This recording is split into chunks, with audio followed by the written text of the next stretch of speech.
Hello, ഞാൻ doctor Ashna's wellness clinic, Kannur, Koothuparamba. ഇപ്പോൾ ഒട്ടനവധി ആളുകളിൽ കാണുന്ന ഒരു പ്രധാനമായിട്ടൊരു പ്രശ്നമാണ് രക്തസമ്മർദ്ദം അല്ലെങ്കിൽ ഹൈപ്പർ ടെൻഷൻ. മുന്നെയൊക്കെ ഒരു 45 വയസ്സിന് മുകളിലുള്ള ആൾക്കാരിൽ വളരെ ചുരുക്കം പേർക്ക് മാത്രമേ ഈ ഒരു രക്തസമ്മർദ്ദത്തിൻ്റെ പ്രശ്നം കണ്ടുവന്നിട്ടുണ്ടായിരുന്നുള്ളൂ. പക്ഷേ ഇപ്പോൾ നമ്മുടെ ജീവിതശൈലിയിൽ ഉണ്ടാകുന്ന ഒട്ടനവധി മാറ്റങ്ങൾ കാരണം ചെറുപ്പക്കാരിൽ വരെ, അതായത് 25 വയസ്സിന് മുകളിലുള്ള ആളുകളിൽ വരെ രക്തസമ്മർദ്ദം അല്ലെങ്കിൽ ഹൈപ്പർ ടെൻഷൻ വളരെ കോമൺ ആയിട്ട് കണ്ടുവരുന്നുണ്ട്.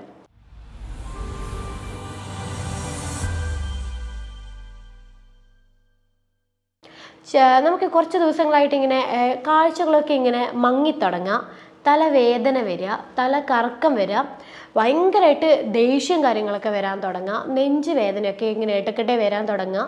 ഇങ്ങനെയുള്ള ലക്ഷണങ്ങൾ വരുമ്പോഴേ നമുക്കൊരു സംശയം, കാരണം നമ്മളൊന്ന് ഹോസ്പിറ്റലിൽ പോയിട്ട് ഡോക്ടറെ കൺസൾട്ട് ചെയ്യാന്നുള്ളത് വിചാരിക്കും. പോയി ചെക്ക് ചെയ്ത് കഴിയുമ്പോഴാണ് മനസ്സിലാവുന്നത് BP കൂടുതലാണ് എന്നുള്ള കാര്യം. അപ്പോൾ BP കൂടുതലായി കഴിഞ്ഞാൽ നമ്മൾ പെട്ടെന്ന് ഭയപ്പെടാൻ തുടങ്ങും. ഈശ്വര, എനിക്കിത് പിന്നീട് സ്ട്രോക്ക് ഉണ്ടാകുമോ, ഹാർട്ട് അറ്റാക്ക് ഉണ്ടാകുമോ, അല്ലെങ്കിൽ മരുന്ന് കഴിച്ച് തുടങ്ങിക്കഴിഞ്ഞാൽ ഇത് ആജീവനാന്തം നമ്മൾ ഈ മരുന്ന് കഴിക്കേണ്ടി വരുമോ, ഇങ്ങനെയുള്ള പല വിധത്തിലുള്ള ചിന്തകൾ നമ്മളെ മനസ്സിൽ വരാൻ തുടങ്ങും. പക്ഷേ ഈ രക്തസമ്മർദ്ദം എന്ന് പറയുന്ന ഒരു പ്രശ്നം നമുക്ക് മരുന്നുകളില്ലാതെ തന്നെ നമുക്ക് നിയന്ത്രിച്ച് കൊണ്ടുപോകാൻ പറ്റും.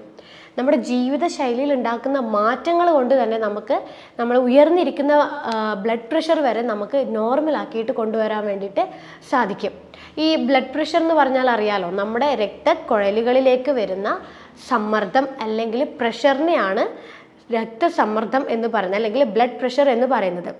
ഓരോ തവണ നമ്മൾ ഹാർട്ട് ഇങ്ങനെ വികസിച്ച് ചുരുങ്ങി അങ്ങനെ വരുമ്പോഴാണ് നമ്മൾ ഹാർട്ടിൽ നിന്ന് ബ്ലഡ് വെസൽസിലേക്ക് അല്ലെങ്കിൽ രക്തക്കുഴലുകളിലേക്ക് ഓക്സിജൻ അടങ്ങിയിട്ടുള്ള ബ്ലഡിനെ പമ്പ് ചെയ്ത് വരുന്നത്. പക്ഷേ ഈ രക്തസമ്മർദ്ദം കൂടിയിരിക്കുക എന്ന് പറഞ്ഞു കഴിഞ്ഞാൽ നമ്മുടെ രക്തക്കുഴലുകളിലേക്ക് കൂടുതലായിട്ടുള്ള സമ്മർദ്ദം അല്ലെങ്കിൽ പ്രഷർ വരുമ്പോൾ കൂടുതലായിട്ട് നമ്മുടെ ഹാർട്ടിന് പമ്പ് ചെയ്യേണ്ടി വരും, കൂടുതൽ ഹാർഡായിട്ട് പ്രഷറൈസ് ചെയ്തിട്ട് പമ്പ് ചെയ്യേണ്ടി വരും. ഇങ്ങനെ നമ്മൾ മുന്നോട്ടിങ്ങനെ നമ്മൾ BP കൺട്രോൾ ഇല്ലാണ്ട് പോയി കഴിയുമ്പോഴാണ് നമുക്ക് കോംപ്ലിക്കേഷൻസ് സ്റ്റാർട്ട് ചെയ്യുക. അതായത് നമുക്ക് രക്തക്കുഴലുകൾ പൊട്ടി നമുക്ക് സ്ട്രോക്കിൻ്റെ പ്രശ്നങ്ങൾ ഉണ്ടാവാൻ ചാൻസ് ഉണ്ട്. അതുപോലെ നമുക്ക് ഹാർട്ട് അറ്റാക്ക് ഇങ്ങനെയുള്ള കോംപ്ലിക്കേഷൻസ് ഉണ്ടാവാനുള്ള ചാൻസസ് ഉണ്ട്. അപ്പോൾ നമുക്ക് ഈ രക്തസമ്മർദ്ദം നിയന്ത്രിക്കാൻ എന്തൊക്കെ കാര്യങ്ങൾ ചെയ്യണം, എന്തുകൊണ്ടാണ് രക്തസമ്മർദ്ദം വരുന്നത്, ഇതിനെക്കുറിച്ചാണ് ഞാൻ ഈ വീഡിയോയിൽ സംസാരിക്കാൻ പോകുന്നത്. എന്തുകൊണ്ടാണ് രക്തസമ്മർദ്ദം വരുന്നത്? ഇത് ഒരു ജീവിതശൈലിയായിട്ട് ബന്ധപ്പെട്ടുള്ള ഒരു രോഗമാണ് രക്തസമ്മർദ്ദം എന്ന് പറയുന്നത്. മദ്യപാനം, തുടർച്ചയായിട്ട് മദ്യപിക്കുന്ന ആളുകളിൽ രക്തസമ്മർദ്ദം സ്വാഭാവികമായിട്ട് ഉണ്ടാവും. പിന്നെ നമ്മുടെ ഭക്ഷണ രീതികളിൽ നമ്മൾ ഓയിലി അടങ്ങിയിട്ടുള്ള ഭക്ഷണങ്ങളും ജങ്ക് ഫുഡ്സൊക്കെ നമ്മൾ കൂടുതലായിട്ട് കഴിക്കുന്നുണ്ട്. സോഡിയം കൂടുതലായിട്ട് അടങ്ങിയിട്ടുള്ള ഭക്ഷണങ്ങൾ നമ്മൾ കഴിക്കുമ്പോഴൊക്കെ നമുക്ക് BP അല്ലെങ്കിൽ ഹൈ ബ്ലഡ് പ്രഷർ വരാനുള്ള ചാൻസ് ഉണ്ട്. പിന്നെ നമുക്ക് ടെൻഷൻ, സ്ട്രെസ്സ് ഇങ്ങനെയുള്ള കാര്യങ്ങൾ വരുമ്പോൾ നമുക്ക് BP കൂടാം. അതുപോലെ നമുക്ക് വ്യായാമം ഇല്ലാതിരിക്കുക, അമിതവണ്ണം ഉണ്ടാകുക, കിഡ്നിക്ക് എന്തെങ്കിലും പ്രശ്നങ്ങളോ കാര്യങ്ങളോ ഉണ്ടാകുക, ഇങ്ങനെയുള്ള കാര്യങ്ങൾ കൊണ്ട് നമുക്ക് BP കൂടുതലായിട്ട് ഉണ്ടാവാം. അപ്പോൾ ഈ BP എന്ന് പറയുമ്പം അതിൻ്റെ നോർമൽ റേഞ്ച് 120-80 പക്ഷേ ഹൈ ബ്ലഡ് പ്രഷർ എന്ന് പറയുന്നത് 140-90 മുകളിൽ വരുന്നതിനെയാണ് നമുക്ക് രക്തസമ്മർദ്ദം, ഉയർന്ന രക്തസമ്മർദ്ദം എന്ന് നമുക്ക് പറയാൻ പറ്റുന്നത്. ഈ രക്തസമ്മർദ്ദം വന്നു കഴിഞ്ഞാൽ പൊതുവേ എല്ലാവർക്കും ഈ ഒരു വേദന, ഈ ചെസ്റ്റ് സൈഡിലൊരു വേദന ഇങ്ങനെ ഇടയ്ക്കിടയ്ക്ക് ഇങ്ങനെ വന്നുകൊണ്ടിരിക്കും. അപ്പോൾ നമ്മൾ തിരിച്ചറിയേണ്ടത്, നമ്മൾക്ക് രക്തസമ്മർദ്ദം പല രീതിയിൽ പല ഫുഡുകളും ജീവിതശൈലി ഉണ്ടാക്കുന്ന മാറ്റങ്ങളൊക്കെ കൊണ്ടുവരുമ്പോഴേ നമുക്ക് രക്തസമ്മർദ്ദം നിയന്ത്രിച്ച് നമുക്കത് നോർമലിലേക്ക് കൊണ്ടുവരാൻ പറ്റും. ഇപ്പോൾ മരുന്ന് കഴിക്കുന്ന ആൾക്കാരായാലും, BP മരുന്ന് കഴിക്കുന്ന ഒട്ടനവധി ആൾക്കാരുണ്ട്.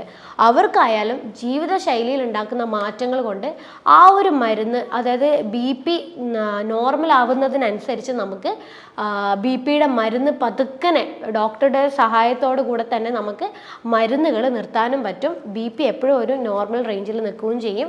BP കൊണ്ടുണ്ടാവുന്ന കോംപ്ലിക്കേഷൻസ്, അതായത് ഭാവിയിൽ ഉണ്ടാവുന്ന ഇതുപോലെ സ്ട്രോക്ക്, ഹാർട്ട് അറ്റാക്ക് പോലത്തെ ബുദ്ധിമുട്ടുകളൊക്കെ, രക്തക്കുഴൽ പൊട്ടാനുള്ള ചാൻസസ് ഒക്കെ നമുക്ക് ഈ ജീവിതശൈലി മാറ്റങ്ങൾ വരുത്തി കഴിഞ്ഞാൽ നമുക്ക് ഒഴിവാക്കാൻ വേണ്ടിയിട്ട് സാധിക്കും. അപ്പം എങ്ങനെയാണ് നമ്മളൊരു ജീവിതശൈലി നിയന്ത്രിക്കേണ്ടത്, BP കുറയാൻ നമ്മൾ എന്തൊക്കെ കാര്യങ്ങൾ ചെയ്യണം? നമുക്ക് എല്ലാവർക്കും BP ഫേസ് ചെയ്യുന്ന എല്ലാവർക്കും ഈ ഒരു കാര്യങ്ങൾ നമ്മൾ ശ്രദ്ധിക്കുകയാണെങ്കിൽ നമുക്ക് മരുന്ന് ഉപയോഗിക്കുന്നവർക്ക് വരെ മരുന്ന് നിർത്താം.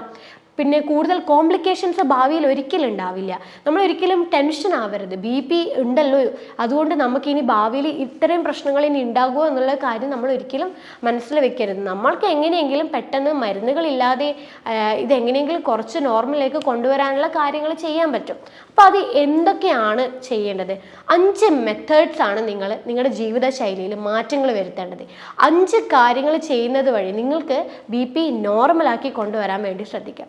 അതിൽ നേരത്തെ ഞാൻ പറഞ്ഞു ചില കാരണങ്ങൾ എന്തുകൊണ്ടാണ് നമുക്ക് BP ഉണ്ടാവുന്നത് എന്നുള്ളത്. അപ്പോൾ BP ഉണ്ടാവുന്ന കാരണങ്ങളിൽ എന്തെങ്കിലും നിങ്ങൾക്കുണ്ടെങ്കിൽ നിങ്ങൾ ആ കാരണങ്ങൾ ഒഴിവാക്കാനാണ് ആദ്യം ശ്രദ്ധിക്കേണ്ടത്. അതായത് നമ്മൾക്ക് ആദ്യം പറയേണ്ടത് ടെൻഷൻ, സ്ട്രെസ്സാണ്.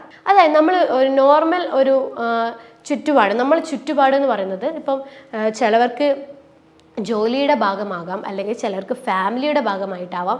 സ്ട്രെസ്സ്, ടെൻഷൻ കൊണ്ട് നമുക്ക് BP കൂടാം. കാരണം ഈ ടെൻഷൻ, സ്ട്രെസ്സ് നമ്മളെ ശരീരത്തിൽ വന്നു കഴിഞ്ഞാൽ കോർട്ടിസോൾ എന്നൊരു ഹോർമോൺ ഉണ്ട്. ഈ കോർട്ടിസോൾ സ്ട്രെസ് ഹോർമോണാണ് കോർട്ടിസോൾ എന്ന് പറയുന്നത്. ഈ ഹോർമോൺ നമ്മുടെ രക്തക്കുഴലുകളിലേക്ക് കൂടുതലായിട്ട് സമ്മർദ്ദം ഉണ്ടാക്കാൻ വേണ്ടിയിട്ട് കാരണമാകും.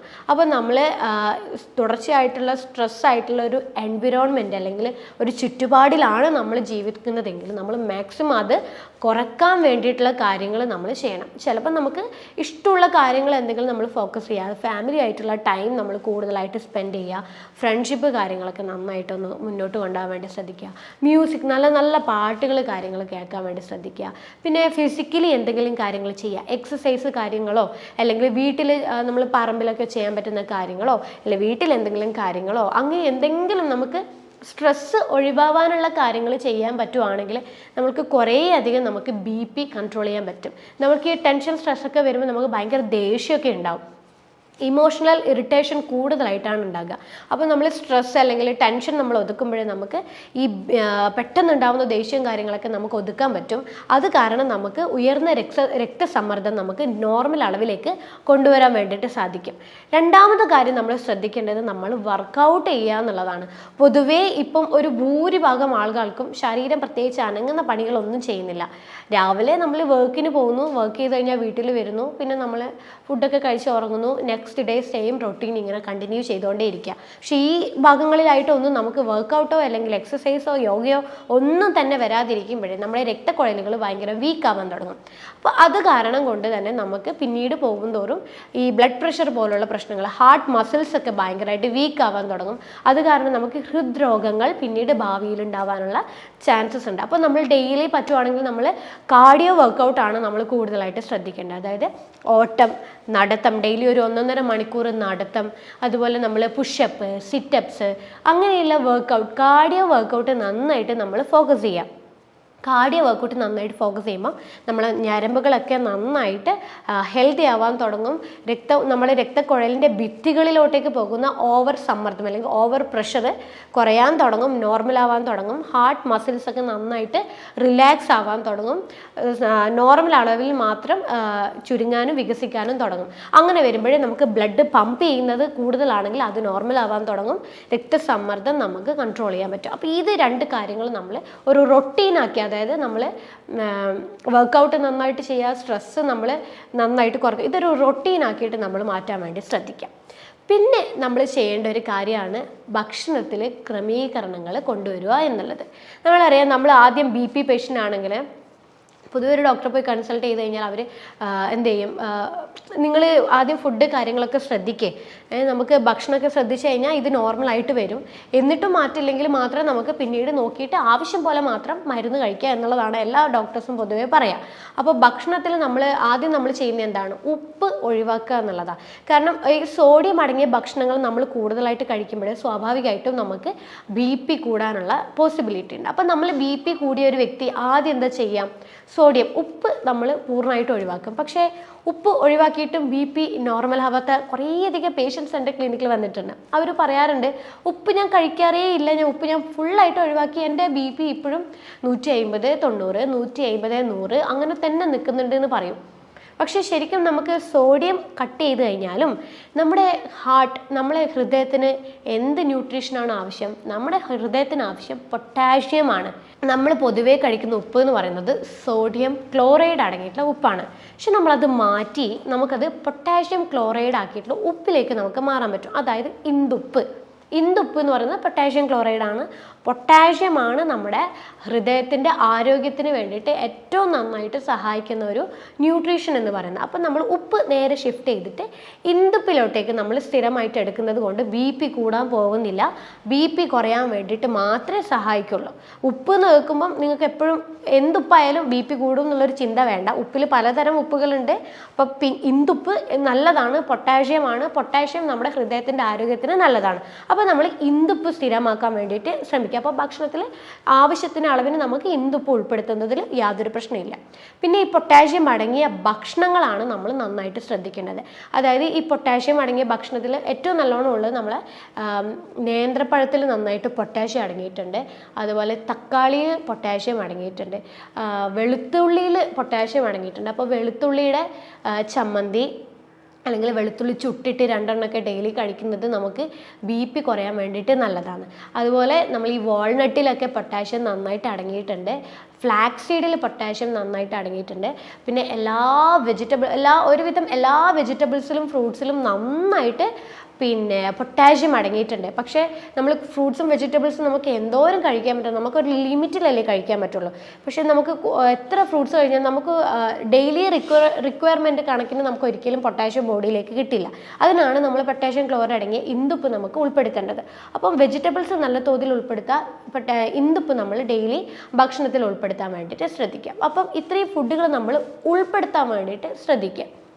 നമ്മൾ ഒഴിവാക്കേണ്ടതായിട്ടുള്ള ചില ഭക്ഷണങ്ങളുണ്ട്. അതായത് ഈ സോഡിയം അടങ്ങിയിട്ടുള്ള ചില ഫുഡുകൾ, ഈ ചിപ്സ് പോലെയുള്ള അടങ്ങിയിട്ടുള്ള ചില ചിപ്സൊക്കെ അവൈലബിൾ ഇല്ലേ, അങ്ങനത്തെ ഫുഡുകൾ നമ്മൾ കഴിക്കുക. പിന്നെ ഈ ജങ്ക് ഫുഡ്സ് നമ്മൾ കൂടുതലായിട്ട് കഴിക്കുക. ഓയിലി അടങ്ങിയ ഭക്ഷണങ്ങൾ നമ്മൾ കൂടുതലായിട്ട് കഴിക്കുക. ഇതുപോലെയൊക്കെ കഴിക്കുമ്പോഴേ നമ്മൾ BP കൂടാനുള്ള പോസിബിലിറ്റി ഉണ്ട്. അപ്പോൾ ഇങ്ങനെയുള്ള ഫുഡുകൾ നമ്മൾ പൂർണ്ണമായിട്ടും ഒഴിവാക്കുക. നമ്മൾ ഇടയ്ക്ക് കഴിച്ചോട്ടെ, ക്ലിനിക്കിൽ വരുമ്പോൾ പേഷ്യൻസ് ചോദിക്കുന്ന ഒരു കാര്യമാണ്, ഇടയ്ക്ക് ഞാനൊന്ന് കഴിച്ചോട്ടെ എന്നുള്ളൊരു കാര്യം പറയും. പക്ഷെ അങ്ങനെ ചെയ്യരുത്. കാരണം നമുക്കൊരു ആരോഗ്യ പ്രശ്നങ്ങൾ എന്തെങ്കിലും ഉണ്ടെങ്കിൽ നമ്മൾ പെട്ടെന്ന് അത് നിയന്ത്രിക്കാനുള്ള കാര്യങ്ങൾ ഫോക്കസ് ചെയ്യുമ്പോഴേ ഇടയ്ക്ക് നമ്മളെ കൺട്രോൾ വിട്ട് പോവുകയാണെങ്കിൽ തന്നെ അതിലും നമുക്ക് പ്രശ്നങ്ങൾ ഉണ്ടാവാൻ ചാൻസ് ഉണ്ട്. അതുകൊണ്ട് നമ്മളൊരു ഡയറ്റ് ഫോളോ ചെയ്യുമ്പോഴേ അത് കൃത്യമായിരിക്കണം. നമ്മുടെ ആരോഗ്യ പ്രശ്നങ്ങൾ നമുക്ക് നോർമലിലേക്ക് കൊണ്ടുവരാൻ വേണ്ടിയിട്ടാണ് നമ്മൾ ഇങ്ങനെ ഫുഡുകൾ ശ്രദ്ധിക്കണം എന്നുള്ള കാര്യം പറയുന്നത്. അപ്പം ഈ പറയുന്ന ഫുഡുകൾ നമ്മൾ ഫുള്ളായിട്ട് ഭക്ഷണത്തിൽ നിന്ന് ഒഴിവാക്കുക. പിന്നെ ഈ ഫൈബർ അടങ്ങിയിട്ടുള്ള ഭക്ഷണങ്ങൾ നല്ലപോലെ ഉൾപ്പെടുത്തി കൊടുക്കുക. വെജിറ്റബിൾസിൽ നന്നായിട്ട് ഫൈബർ അടങ്ങിയിട്ടുണ്ട്. ഫ്രൂട്ട്സിൽ നന്നായിട്ട് ഫൈബർ അടങ്ങിയിട്ടുണ്ട്. അതുപോലെ നമ്മുടെ തവിടോട് കൂടിയുള്ള ധാന്യങ്ങൾ, അപ്പം നമുക്ക് തവിടോടുകൂടിയുള്ള മില്ലറ്റ്സ് അവൈലബിൾ ആണ്. അതുപോലെ oats, rolled oats, steel cut oats, അങ്ങനെയുള്ള പിന്നെ അരി, തവിടോട് കൂടിയുള്ള അരി, അങ്ങനെയുള്ളതൊക്കെ നമ്മൾ ദിവസവും ഉൾപ്പെടുത്തുകയാണെങ്കിൽ നമുക്ക് BP ഒരിക്കലും കൂടില്ല. ഒരു നിയന്ത്രണം ആ ഒരു 120, 80, 130, 90, 80 എന്ന് പറഞ്ഞൊരു റേഞ്ചിൽ എപ്പോഴും നോർമലായിട്ട് തന്നെ ഉണ്ടാകും. പിന്നെ നമ്മൾ നാലാമതായിട്ട് ശ്രദ്ധിക്കേണ്ട കാര്യമാണ് ഉറക്കം. എത്ര ഡീപ്പായി നമുക്കൊരു 6 മണിക്കൂർ തൊട്ട് 8 മണിക്കൂറോളം നമുക്ക് ഉറങ്ങാൻ കഴിയുന്നോ അത്രത്തോളം BP നമ്മുടെ ശരീരത്തിൽ കുറയാൻ തുടങ്ങും. അതായത് നമ്മൾ ഉറങ്ങുമ്പോഴേ നമ്മുടെ ശരീരത്തിൽ ഫിസിക്കലി ആയാലും മെൻ്റലി, അതായത് ശാരീരികപരമായാലും മാനസികപരമായാലും നമ്മൾ വളരെ റിലാക്സ് ആയിട്ടാണ് ഉണ്ടാകുക. അപ്പോൾ അങ്ങനെയുള്ളൊരു വ്യക്തിക്ക് നോർമലായിട്ട് തന്നെ BP കൺട്രോൾ ചെയ്യാൻ പറ്റും. അഥവാ നേരത്തെ നിങ്ങൾക്ക് സ്ട്രെസ്സ്, ടെൻഷൻ കാരണം ഉറങ്ങാൻ പറ്റുന്നില്ലെങ്കിൽ നേരത്തെ പറഞ്ഞ പോലെ ഈ സ്ട്രെസ്സ്, ടെൻഷൻ കുറയ്ക്കാനുള്ള കാര്യങ്ങൾ ചെയ്ത് കഴിഞ്ഞാൽ തന്നെ നിങ്ങൾക്ക് ഉറക്കം താനെ വരാൻ തുടങ്ങും. അപ്പോൾ ദിവസവും നന്നായിട്ട് ഉറങ്ങാൻ വേണ്ടിയിട്ട് ശ്രദ്ധിക്കുക. പിന്നെ വെള്ളം നന്നായിട്ട് കുടിക്കുക. ദിവസവും വെള്ളം നമ്മുടെ ശരീരത്തിന് അത്യാവശ്യമായിട്ടുള്ളൊരു കാര്യമാണ്. എന്ത് ശരീരത്തിൻ്റെ വിഷാംശങ്ങളായാലും എന്ത് കാര്യങ്ങൾ നിയന്ത്രിക്കണമെങ്കിലും നമ്മുടെ ശരീരത്തിന് വെള്ളം വേണം. അപ്പം നന്നായിട്ട് വെള്ളം നമ്മൾ കൊടുക്കുക. അതായത് 20 കിലോന് 1 ലിറ്റർ എന്നുള്ളൊരു കണക്കിന് നമ്മൾ വെള്ളം കുടിക്കുക. നമ്മൾ കിഡ്നി സപ്പോർട്ടോട് കൂടിയൊക്കെയാണ് നമ്മളെ BP നിയന്ത്രിക്കുന്നത്. അപ്പോൾ കിഡ്നിക്ക് വെള്ളം വേണം. രക്തശുദ്ധീകരണത്തിനായാലും മറ്റ് പല മിനറൽസ് ആയാലും വൈറ്റമിൻസ് ആയാലും ഇലക്ട്രോലൈറ്റ് ആയിട്ടുള്ള സോഡിയം, പൊട്ടാഷ്യം ഒക്കെ കൺട്രോൾ ചെയ്യണമെങ്കിൽ വെള്ളം അത്യാവശ്യമാണ്. അപ്പം ഈ സോഡിയം, പൊട്ടാഷ്യം ഒക്കെ കൺട്രോൾ ആയി കഴിഞ്ഞാൽ മാത്രമേ നമുക്ക് BP നിയന്ത്രിക്കാൻ പറ്റുള്ളൂ. അപ്പോൾ ഈ 5 കാര്യങ്ങളാണ് ശരിക്കും നിങ്ങൾ BP കുറയാൻ വേണ്ടിയിട്ട് നിങ്ങൾ ശ്രദ്ധിക്കേണ്ടത്. ഈ 5 കാര്യങ്ങൾ ചെയ്യുമ്പം തന്നെ നിങ്ങൾക്ക് മനസ്സിലാക്കാൻ പറ്റും BP ഒക്കെ താനെ കുറഞ്ഞ് ഒരു 2-3 മാസങ്ങൾ കൊണ്ട് നിങ്ങളുടെ BP നോർമൽ സ്റ്റേജിലോട്ടേക്ക് വരാൻ തുടങ്ങും. BPയുടെ മരുന്ന് കഴിക്കാത്തവർക്ക് BP ഇത്രയും ഒരു ലൈഫ് സ്റ്റൈൽ മോഡിഫിക്കേഷൻ കൊണ്ട് നോർമലിലോട്ടേക്ക് കൊണ്ടുവരാൻ പറ്റും. അതുപോലെ BP മരുന്ന് കഴിക്കുന്നവർക്കായിക്കോട്ടെ അവർക്കും ഇത് നോർമലോട്ടേക്ക് കൊണ്ടുവരാൻ പറ്റും. ഇനി ഈ BPയുടെ മരുന്ന് കഴിക്കുന്നവർക്ക് സിങ്ക് കുറയാൻ തുടങ്ങി. ഈ ഡയൂററ്റിക്സ് പോലത്തെ BPയുടെ മരുന്ന് കഴിക്കുന്നവർക്ക് ഈ ഡയൂററ്റിക്സിൻ്റെ യൂസേജ് കാരണം സിങ്ക് ശരീരത്തിൽ കുറയാൻ തുടങ്ങും. അപ്പോൾ ഈ സിങ്ക് ശരീരത്തിൽ കുറയാൻ തുടങ്ങിക്കഴിഞ്ഞാൽ നൈട്രിക് ഓക്സൈഡ് എന്ന് പറയുന്ന ഒരു കണ്ടൻറ്റ് നമ്മുടെ ബോഡിയിൽ കുറയും. ശരിക്കും ഈ നൈട്രിക് ഓക്സൈഡ് എന്ന് പറയുന്നത് നമ്മുടെ ബോഡിയിൽ നാച്ചുറലി ഉണ്ടാക്കുന്ന ഒരു ന്യൂട്രീഷനാണ്. അപ്പം ഈ നൈട്രിക് ഓക്സൈഡ് നമ്മുടെ ബോഡിയിൽ ഈ സിങ്ക് കുറയുന്നതിൻ്റെ ഭാഗമായിട്ട് കുറയാൻ തുടങ്ങും. നൈട്രിക് ഓക്സൈഡ് നമ്മുടെ രക്തക്കുഴലുകൾ റിലാക്സ് ചെയ്യാൻ വേണ്ടിയിട്ടാണ് നൈട്രിക് ഓക്സൈഡ് നമ്മൾ ശരീരം പ്രൊഡ്യൂസ് ചെയ്യുന്നത്. അപ്പോൾ ഈ BPയുടെ മരുന്ന് കഴിക്കുന്നവർക്ക് ഈ സിങ്ക് കുറയുന്നതിൻ്റെ ഭാഗമായി നൈട്രിക് ഓക്സൈഡ് കുറയുന്നത് കൊണ്ടാണ് BP ഒരിക്കലും നോർമലായിട്ട് വരാത്തതിൻ്റെ മെയിൻ കാര്യം. കാരണം നൈട്രിക് ഓക്സൈഡ് ബോഡിയിൽ ഉണ്ടെങ്കിൽ മാത്രമേ രക്തക്കുഴലുകൾ റിലാക്സായി നോർമൽ ഒരു സമ്മർദ്ദത്തിൽ നമ്മുടെ രക്തക്കുഴലുകളിലൂടെ രക്തത്തിനെ ഫ്ലോ ചെയ്ത് അല്ലെങ്കിൽ പാസ് ചെയ്ത് നമ്മുടെ ഹൃദയത്തിന് കൊടുക്കാൻ കഴിയുള്ളൂ. അപ്പോൾ നൈട്രിക് ഓക്സൈഡ് നമുക്ക് ലഭിക്കണമെങ്കിൽ നമുക്ക് ഉറുമാമ്പഴം വളരെ നല്ലതാണ് നൈട്രിക് ഓക്സൈഡിന് വേണ്ടി. ബീട്രൂട്ട് നല്ലതാണ്. അപ്പോൾ ഉറുമാമ്പഴം നമ്മൾ ഡെയിലി ഒരു ഉറുമാമ്പഴം കഴിക്കുന്നത് നൈട്രിക് ഓക്സൈഡ് കൂടാൻ വേണ്ടിയിട്ട് നല്ലതാണ്. ബീട്രൂട്ടിൻ്റെ ജ്യൂസ് ഒരു ഗ്ലാസ് നമ്മൾ ഇടവിട്ട ദിവസങ്ങളിലൊക്കെ കുടിക്കുന്നത് നമുക്ക് നൈട്രിക് ഓക്സൈഡ് ലഭിക്കാനും ബ്ലഡ് പ്രഷർ കുറയാനും വേണ്ടി വളരെ നല്ലതാണ്. അപ്പോൾ ഇത്രയും കാര്യങ്ങളാണ് ശരിക്കും നിങ്ങളുടെ ജീവിതശൈലിയിൽ ഉണ്ടാക്കേണ്ടത് മാറ്റങ്ങളായിട്ടുള്ളത്. അപ്പോൾ നമുക്ക് BP കൺട്രോൾ ചെയ്യാൻ വേണ്ടിയിട്ട് നമുക്കൊരു ചെറിയൊരു ഹോം റെമഡി പോലെ നമുക്ക് ചെയ്യാൻ പറ്റുന്ന വളരെ എഫക്റ്റീവായിട്ടുള്ളൊരു കാര്യം 2 മെത്തേഡ്സ് ഞാൻ പറഞ്ഞുതരാം. അതിൽ ആദ്യത്തെ മെത്തേഡ് എന്ന് പറയുന്നതാണ് തഴുതാമ. നിങ്ങളെല്ലാവരും കേട്ട് കാണും. തഴുതാമ ബ്ലഡ് പ്രഷർ കൺട്രോൾ ചെയ്യാൻ വേണ്ടിയിട്ട് വളരെ നല്ലതാണ്. അപ്പോൾ ഈ തഴുതാമ നമ്മളൊരു 10 ഗ്രാം അതിൻ്റെ വേരെടുത്തിട്ട് നമ്മുടെ ഒരു 2 ലിറ്റർ വെള്ളത്തിൽ നന്നായിട്ട് തിളപ്പിച്ചെടുക്കാം. നന്നായിട്ട് തിളപ്പിച്ചിട്ട് ഈ വെള്ളം നമ്മൾ സാധാരണ ഒരു വെള്ളം കുടിക്കുന്ന പോലെ നമ്മൾ കുടിക്കുന്നത് BP നിയന്ത്രിക്കാനും കൂടുതലായിട്ടുള്ള BP കുറയ്ക്കാനും നോർമലായി കൊണ്ടുപോകാൻ വേണ്ടിയിട്ട് വളരെ നല്ലതാണ്. അപ്പോൾ തഴുതാമ നമ്മൾ ദിവസവും BP ഉള്ളവർ ഇത് ഉൾപ്പെടുത്തുന്നത് നമുക്ക് BP പ്രശ്നങ്ങൾ ഒഴിവാക്കാൻ വേണ്ടി നല്ലതാണ്. രണ്ടാമത്തെ മെത്തേഡ് നമുക്ക് ചെയ്യാൻ പറ്റുന്നത് ചെറുനാരങ്ങ കൊണ്ടാണ്.